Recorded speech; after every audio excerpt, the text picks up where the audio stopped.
Okay, in these worksheets, what you're going to be doing is you're going to learn how to verify identities. To verify an identity means to show that the identity is true for all values of a variable. Now, to do that, you're going to have an equation, like in the first example, you have this equation that says cosine of x plus sine of x times the tangent of x equals the secant of x. And you're going to have to show that one side is equal to the other side. Now, right now, the expression on the left is much more complicated looking than the expression on the right. And you will find, typically, it is easier if you work with the more complicated expression side, so that would be the left side here, and you simplify or condense it to maybe look like this side. Now, to do that, you need all those properties. And I forgot to bring my piece of paper with all the properties, but you need the properties. You need your reciprocal properties. You need your quotient identities. I call them properties. I should call them identities. You need your Pythagorean identities and the different variations of the Pythagorean identities. You need your even and odd identities. You need your cofunction identities. And I'm pretty sure that's most of the identities that you're going to be using, because they're all found back in chapter 4. And they've got a nice list of them in the textbook there for you on one of the pages there in section 1. And so what you, in chapter 5 in section 1, so what you're going to do here is you're going to take one of these sides and you're going to condense it, is my suggestion, condense it to make it look like the other side. Now, there's different ways to show it, and your teacher wants you to do it kind of like a 2-column formal deductive proof back from your geometry days, where you start with the given, you make statements and have reasons to back up those statements until you can show that what you are given to begin with, here in this case the left side, it's equal to the right side. Notice how they condense it down to a simpler expression, which hopefully gives you what they have on the right side. Now, there's a couple things that you need to keep track of, and that, of course, is when you're starting with the left side, keep an idea of what the right side is. You know, take a look at it and think about it so that you know where you're headed. You don't want to just be plugging in stuff aimlessly, okay? Now, in the first few examples here, they have all the steps. And what they're asking for you to do are to give the reasons.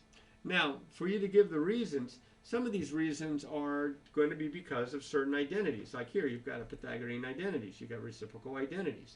But some of them are also going to be more algebraic. Like here, you have multiplication and common denominator.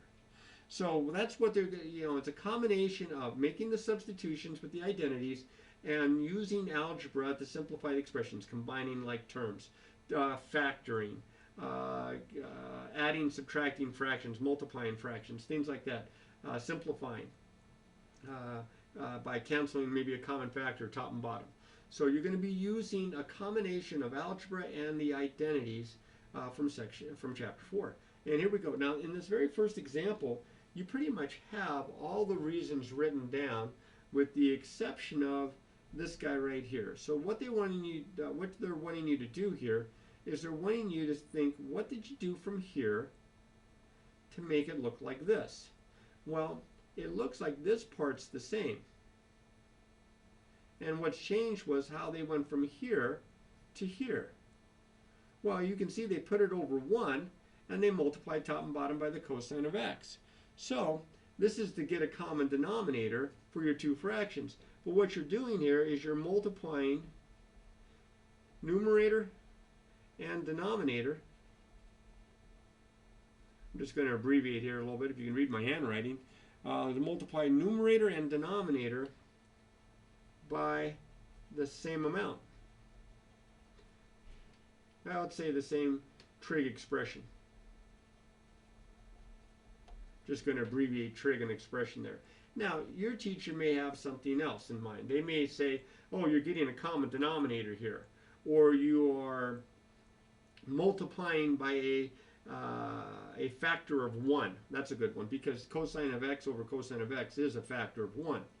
But in general, I mean, you can put it in your own words, and I would suggest that you put it in your own words if you've seen this problem done, especially in class, and the teacher described it a slightly different way. I would suggest that you do that. But that's what's going on here. You have to look at the step at the top and see what they did to the next step, and then from here to here, and then from here to here, and work your way down. Okay. Now, that one was mostly done for you, but on the other three here, they're not mostly done for you. They're all the steps are given, but you have to give the reasons. Okay, they've given like this one reason over here, split fractions. That's an interesting way to say it. All right, so we're going to, actually, we'll go over here to the second one. And as you can see here, you've got the cosecant of x minus the sine of x equals the cosine of x times the cotangent of x. Now, this is not the world's best copy here, but this is as good as I can print out here, so we'll just do the best we can, and I may have to write kind of small, so follow along. But before I really get going on these, if you haven't tried these yourself, you got to stop this video right now and try this problem yourself. Then if you want to watch the video after that, see, you know, and kind of check your answers, that's fine. But you're not going to learn from just writing down stuff that I read off, you know, as I'm working these problems out. You've got to try them in advance. Now, it's not easy.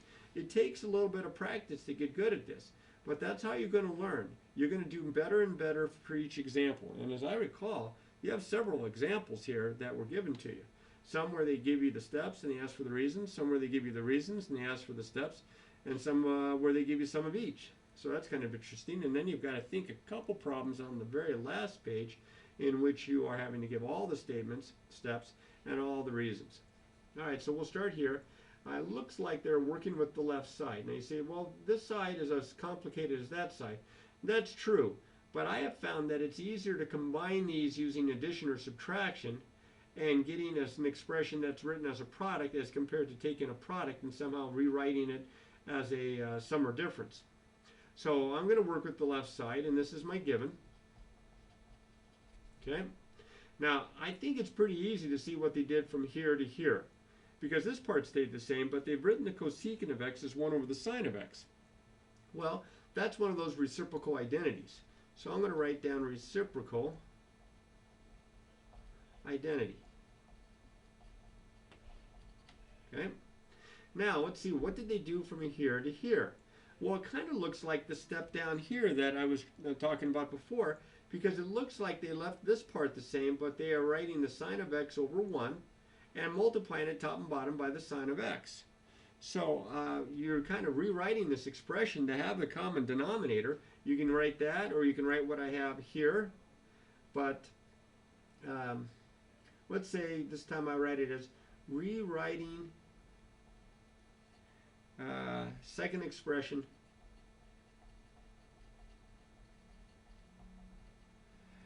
to get a common denominator.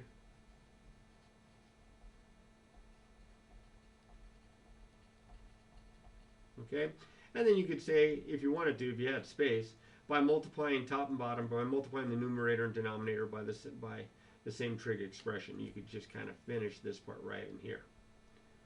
Okay, next, they actually multiplied the tops and the bottoms here, so this involves multiplying fractions, or multiplying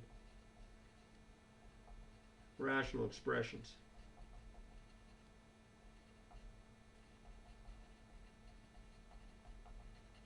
Okay. Then it looks like, to go from here to here, it looks kind of like they combined the numerators, put it all over the common denominator. So in this case, they're rewriting, or let's say they are subtracting the rational expressions.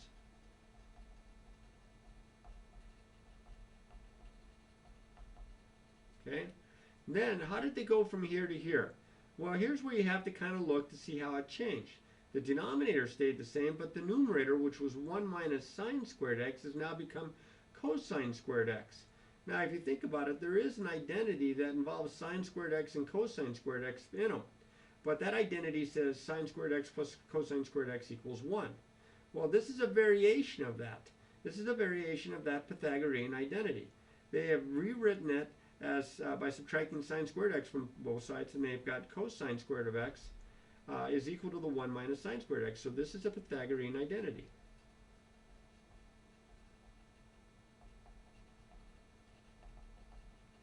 Okay. Now, if you don't have a piece of paper with all those properties written down that you can look off of, I would open up my textbook. That first section in chapter 5 because I think it's like one of the first pages that they have a list of them all. Now, to go from here to here, what they kind of did was they kind of thought of cosine squared x as the cosine of x times the cosine of x, and then they split it up. They put this cosine of x over 1 and this cosine of x over the denominator sine of x. They have it written down, split fractions. I don't know if I'd say it that way, but it's better than some, I'm sure. So that's what they've done to go from here to here. And you'll do that on at least one more of these examples. Then they go from here to here, which, by the way, proves that it's an identity because you show that the left side is equal to the right side. And they do that. This part stayed the same, but you've got the cosine of x over the sine of x, and they have cotangent of x. Well, that's a quotient identity.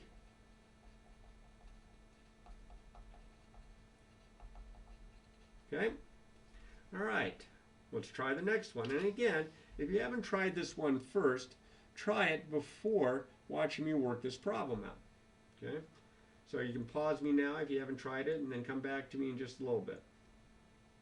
All right, they have taken, ooh, that is a messy looking left side there. Sine x, secant x, tangent x times the quantity of secant to the 6x minus secant to the 4th x, and they want to know if this is equal to secant to the 4th x times the tangent to the 4th x. Good gravy. This one's got a bunch of stuff. So here we go. Well, let's see. The first part, of course, that's always typically the given, and it's the given here because they have that. But now what it looks like they did, and they didn't really go into it in great detail, is that you can see this part's the same, this part's the same, but they took these two, they multiplied them together, and they got the tangent of x. Now, to me, they kind of combined a couple of steps there because the secant of x is 1 over the cosine of x, and the sine of x times 1 over the cosine of x is the tangent of x. So this is multiplying, and it is also the reciprocal and quotient identities. Now, I'm putting all that in there. You may want to maybe just simplify that a little bit and put only part of that in there, but that's everything they did. And it seems to me it's like one of the few steps where they made kind of a big jump. But they took this and they wrote it as the tangent of x because the secant of x, remember, is 1 over the cosine of x. So sine of x times 1 over cosine of x is sine of x over cosine of x, which is tangent of x. Okay, now that's the reciprocal. They multiplied, and also that's the quotient. So that's why I've kind of got all three of them listed there. Now, they multiply the tangent of x times the tangent of x, so that's just multiplication. And then, you notice here that it's a tangent squared, right? But now all of a sudden it's tangent squared secant to the 4th. That's because in this expression here in the parentheses, there's a GCF of secant to the 4th x, and they factored that out. So they factored the GCF, the greatest common factor, which was secant to the 4th x.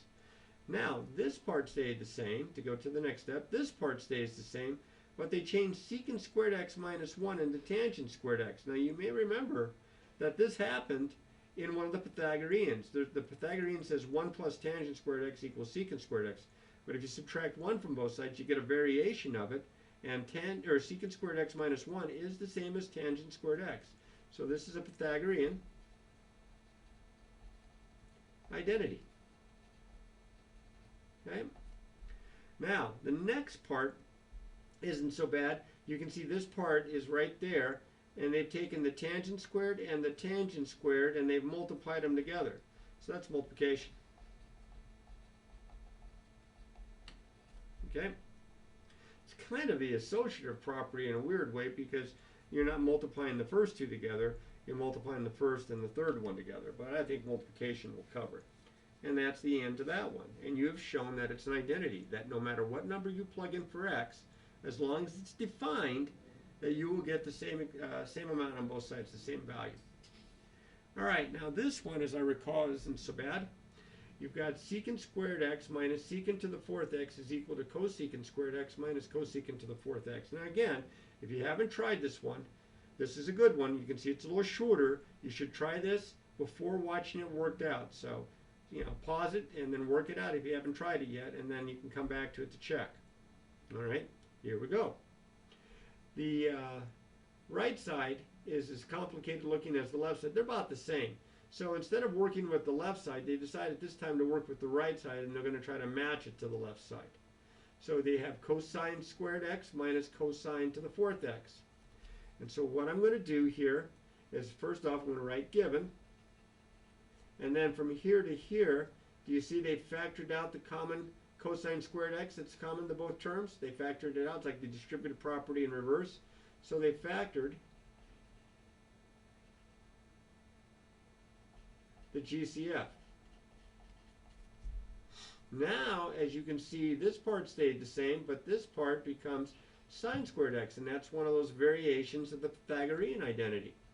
Not only do you need to know the three Pythagorean identities, but you need to know the variations of it. Whether the teacher lets you use a little formula page or cheat sheet or whatever you want to call it or not. I think you need to know it. You're going to probably see it if you take some calculus. You're going to see some of these properties again. The next thing up that I notice here is that this part stayed the same, but this part here changed to 1 minus sine squared x, and that again is a Pythagorean identity. Now don't put the little double or quote marks there. Go ahead and write out Pythagorean identity. Okay, I'm going to take advantage of my creative license here while I'm working these problems out, not to do so, but you should write it out. And then last but not least, it looks like they distributed to get back to here. So this is the distributive property, which I'm going to abbreviate. Now there's the fun time, putting in all those reasons for all those steps. And this is how you're going to not only get better at the logic of it, but you're also going to start to remember some of these properties and some of these identities, and hopefully be able to draw upon them on command when you take a quiz or a test. All right, let's try a second page.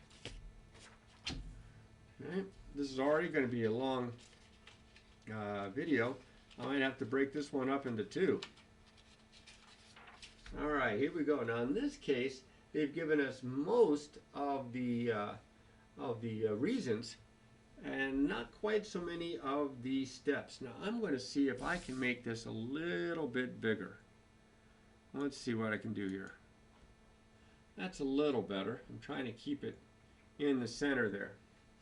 Well, I start off with problem number 5 to verify that identity, and even though I could put this side down for the given or this side down for the given, considering what the next line looks like for steps, it looks like they're working with the left side there. So that's what I'm going to write in there.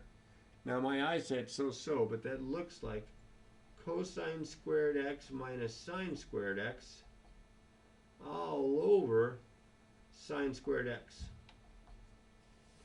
Now what they've done to go from here to here, see how the denominator stayed the same and the first term in the numerator stayed the same, but they've changed sine squared x in the parentheses to 1 minus cosine squared x.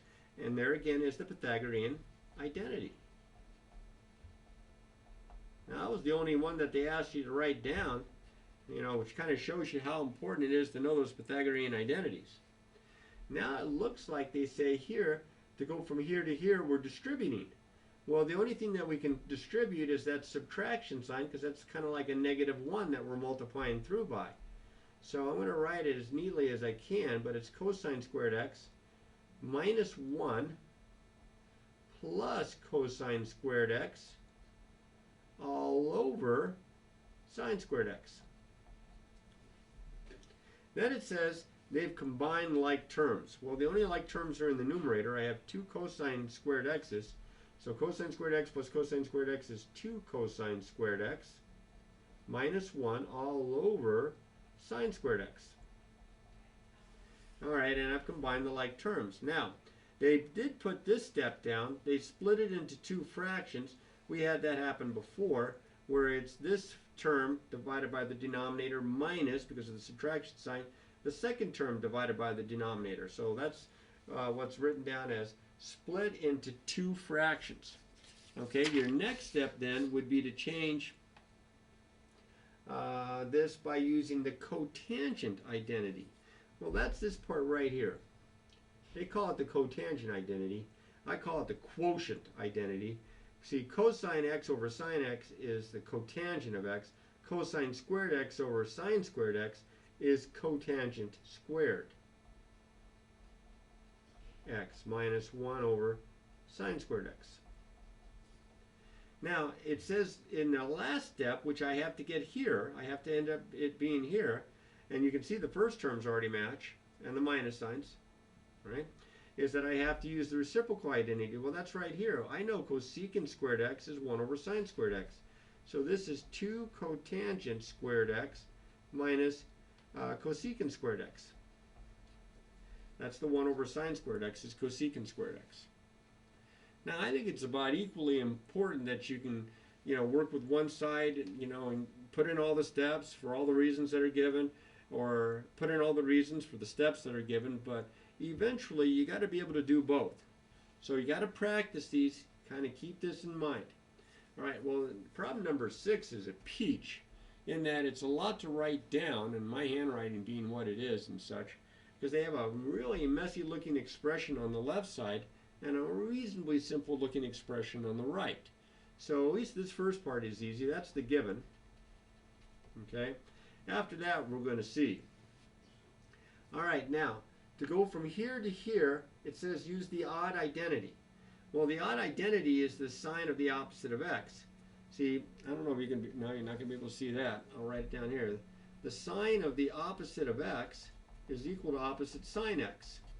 So in for here, I'm going to write opposite sine x, secant x, tangent x, all over cotangent of pi over 2 minus x, all quantity squared plus 1. Don't forget the little plus 1 there.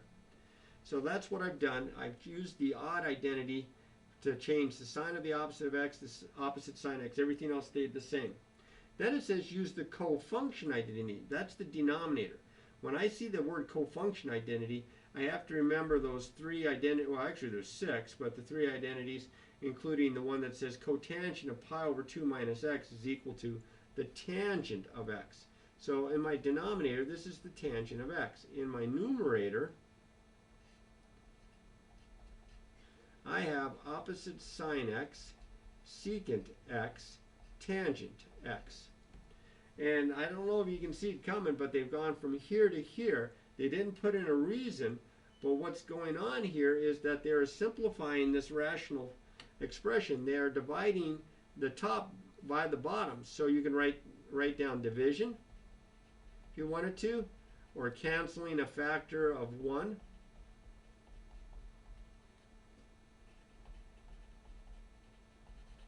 Because that's what that is, tangent of x over tangent of x. There are no plus or minus signs. Those are factors, top and bottom, that cancel out. Now, to go from here to here, it says the product identity. The product identity is that they've taken this expression right in here, and they've written the sine of x. Now remember that the secant of x, here, let me come back to here, that the secant of x is 1 over the cosine of x. So they've taken this, and they've multiplied it by negative sine x, and they get negative, see, sine over cosine would be negative tangent x, and that gets squared plus 1. And then they say product identity. That means to go from here to here, you're squaring the item, you're squaring this first term. You're taking opposite tangent of x and squaring it. Well, negative times negative is positive, so I get tangent squared x plus 1. And that, of course, using the Pythagorean identity, is one of the original Pythagorean identities. And I hope that you can see that okay. All right, let's get a couple more here under our belts, and then maybe we'll break this into a second video here, because this is going to be a little wordy here. We've got a little bit of work to do here in these last 4 problems. All right, but first things first, let's finish these off. Now here, you've got this side on the left and this side on the right. Well, the side on the left looks more complicated, so that's the side I'm going to start with. I'm going to start with the cosecant of the opposite of x all over the secant of the opposite of x. Now it says odd identity. Well, as it turns out, cosecant is an odd function, secant is an even function. So I'm going to use the fact that the cosecant of the opposite of x is opposite cosecant of x. And that's all I'm changing. I'm leaving the denominator the same. And then it says even identity. Well, that's the denominator. So I'm going to leave the numerator the same. But I know that since secant is an even function, that the secant of the opposite of x is equal to the secant of x. No negative out in front. It's an even function. Then it says the reciprocal identity. Well, the reciprocal identity is the fact that cosecant x is 1 over the sine of x, and that secant of x is 1 over the cosine of x. And do you see what I have? I have a complex fraction. So I'm going to rewrite that, and I'm going to multiply by the reciprocal. So I have negative 1 over the sine of x times the cosine of x over 1. Invert and multiply the denominator. Now, if I multiply these together, I'm going to get negative cosine x over sine x, which is negative cotangent x. Actually, might have had to go ahead and multiply them here and written this as negative cosine of x over the sine of x right here at this step. Maybe negative cosine of x over the sine of x instead of just having it looking like this, because then I would have to double up on this step. All right, one more to go. This one's not so bad. And again, you can see that the left side is much more complicated than the right-hand side. Now, what's really nice about this is since they're giving me what to do, they're giving me the reasons, I can figure out exactly what I'm doing to each step. And I don't have to keep track of how's it going to end up at the end, because they've already designed it that way that it's going to end up at the end. But in the other problems where you have to put in both the steps and the reasons, you got to keep in mind what you're starting with and where you want to end up at. So first things first, I'm going to write this down.